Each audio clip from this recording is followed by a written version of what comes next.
Ada hantu. Jadilah Pak. Mana ada hantu?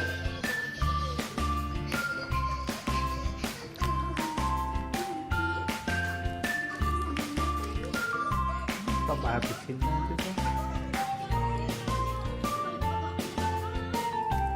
Apa?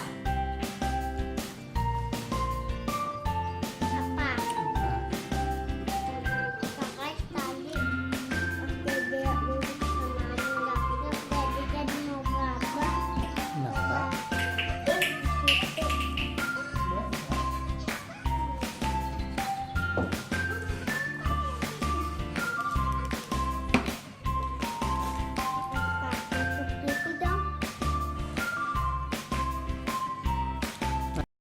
Bab ke-1010.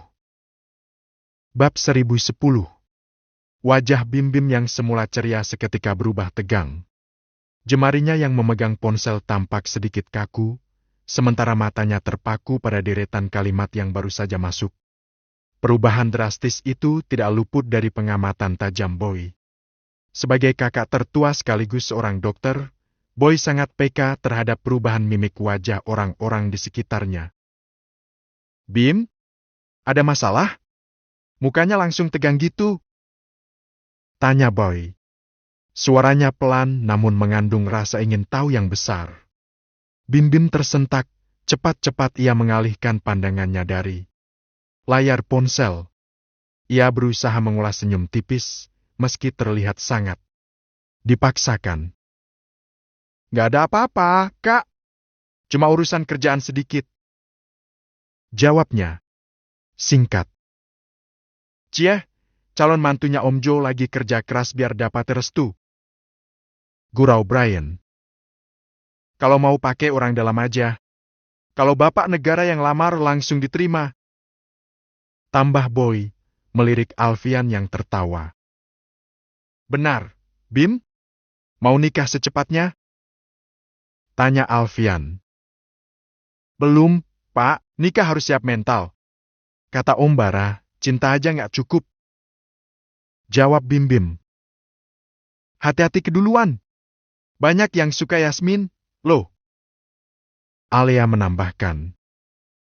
Keluarga kita pasti jadi ramah banget kalau sampai papa besanan sama Om Joe. Bim-Bim meringis pelan, lalu ikut tertawa. Namun, nuraninya bergejolak. Ia kembali menatap pesan dari Zara yang begitu menyayat hati. Seolah bisa merasakan keputusasaan perempuan itu, Bim-Bim segera mengetikkan balasan. Jangan putus asa, Dek. Insya Allah ada jalan keluar. Jangan. Tergesa-gesa ambil keputusan yang besar seperti itu.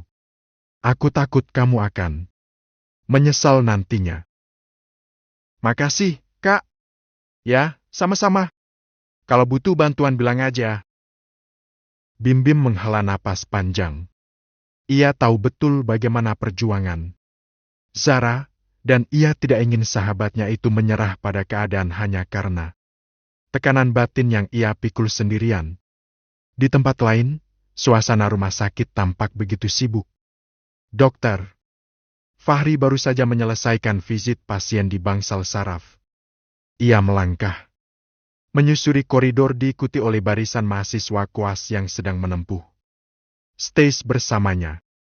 Fahri sempat terhenti sejenak, menatap deretan anak didiknya. Ada sesuatu yang hilang di sana. Tidak ada lagi sosok Zara di barisan itu.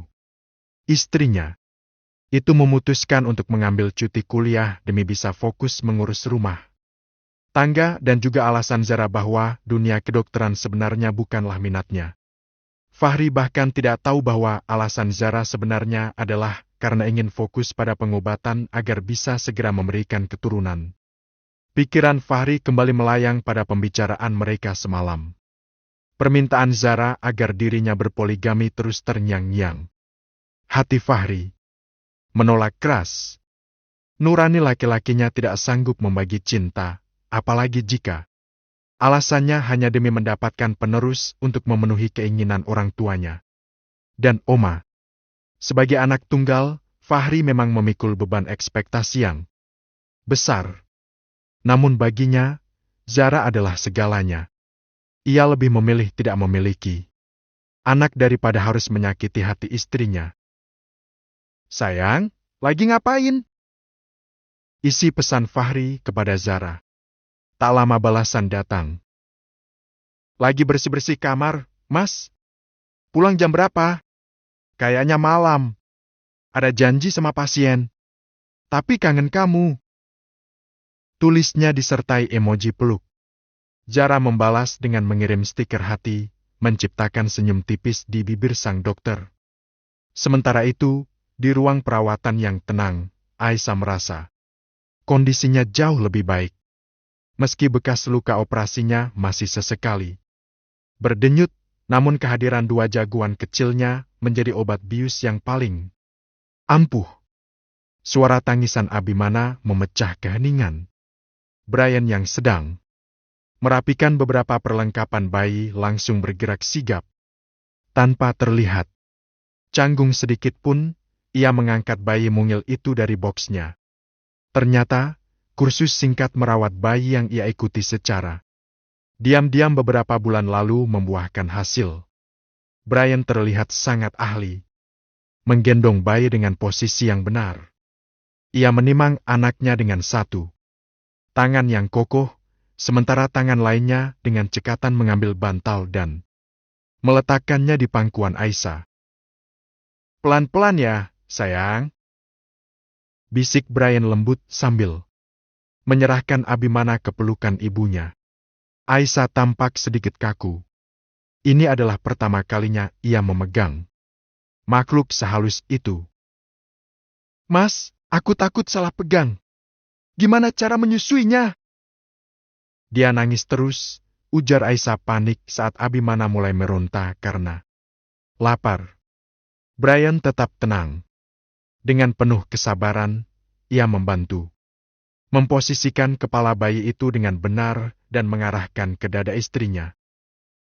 Tenang, sayang. Pelan-pelan saja. Ikuti instingmu. Akhirnya, Abimana berhasil.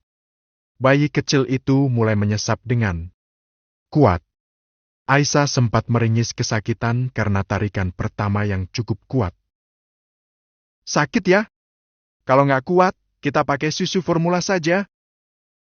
Dulu. Nggak apa-apa. Tawar Brian khawatir. Aisyah menggeleng cepat, meski matanya berkaca-kaca menahan nyeri. Enggak, Mas. Aku nggak mau mengambil hak anakku untuk mendapatkan ASI. Aku harus kuat demi mereka. Melihat keteguhan istrinya, Brian merasa semakin bangga. Namun, momen haru itu terinterupsi oleh suara tangisan lain dari boks sebelah. Abimanyu ikut bangun karena mendengar suara kembarannya.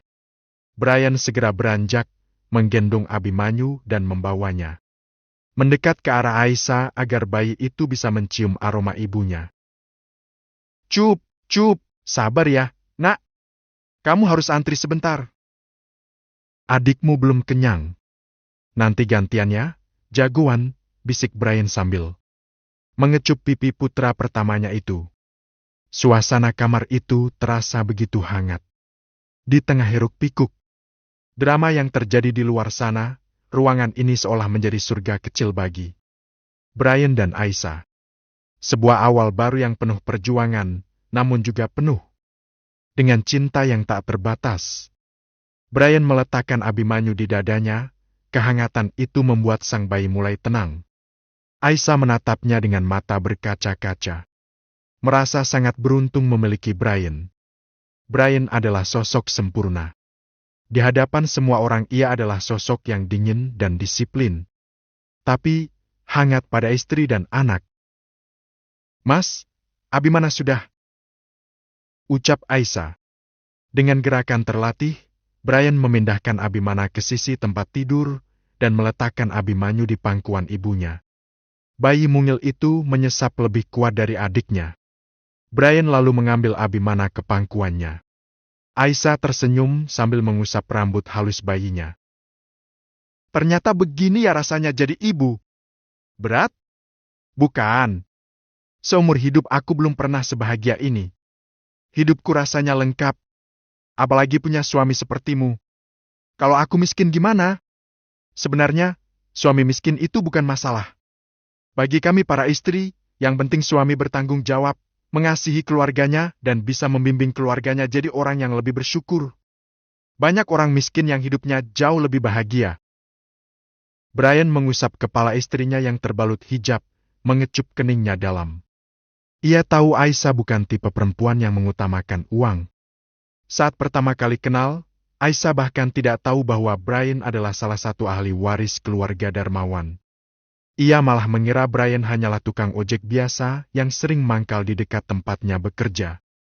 Di sisi lain, Fahri sedang di jalan pulang. Tadinya ia ada janji, tapi dibatalkan karena saat ini sedang sangat merindukan istrinya. Sesekali ia melirik jam tangannya. Saat lampu lalu lintas berganti merah, ia menghela napas. Menyandar sebentar, lalu melirik ke kanan dan kiri untuk menghilangkan kebosanan. Namun, detik itu juga ia menangkap sesuatu di sudut jalan. Di sebuah kafe, ia melihat seseorang yang sangat ia kenali. Jara? Kedua alis tebalnya saling bertaut dalam saat melihat seseorang yang baru saja datang dan duduk tepat di hadapan istrinya. Keduanya duduk saling berhadap dengan senyum.